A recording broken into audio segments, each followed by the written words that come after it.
สบายดียินดีต้อนรับเข้าสู่รายการเว้าจีนให้เป็นจริงในคลิปนี้เราจะมาเรียนการใช้คำว่าท่าปู้ตัวท่าปู้ตัวหมายความว่าแนวใดท่าปู้ตัวหมายความว่าอย่างน้อยนึงอย่างบ่หลายต่างกันบ่หลายท่าแปลว่าต่างปู้ตัวแปลว่าบ่หลายท่าปู้ตัวต่างบ่หลายโอเคเฮามาเบิ่งตัวอย่างประโยค时间差不多了，我们应该走了。时间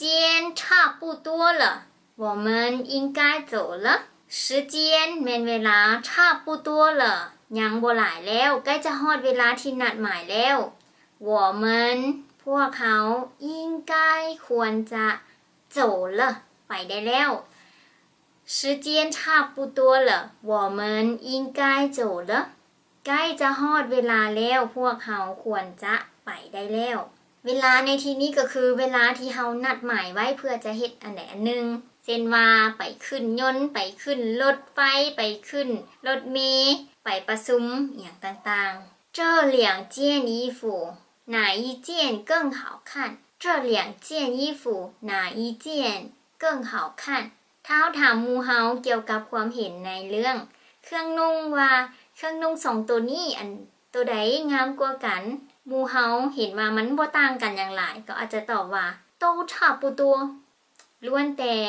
คล้ายๆกันโตท่าปูตัวถ้าเฮาใช้สิ่งของสองสิ่งขึ้นไปมาเปรียบเทียบกันเฮาจะใช้คำว่าโตท่าปูตัวโตหมายถึงว่าทั้งหมดล้วนแต่บ่ต่างอย่างไร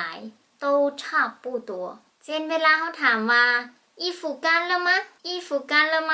差不多了差不多了ยังบ่แห้งทั้งหมดแต่ว่าเกือบจะแห้งทั้งหมดแล้วเนาะเกือบจะคือภาษาเราอาจจะเป็นเกือบในบางกรณี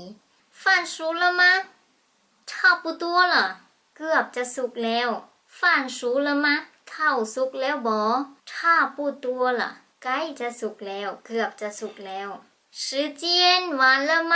เวลาหมดแล้วบ่时间เวลาหวานหมด时间完了吗เวลาหมดแล้วบ่差不多了ใกล้จะหมดเวลาแล้วเกือบจะหมดเวลาแล้วคำที่กงกันข้ามกับคำว่า差不多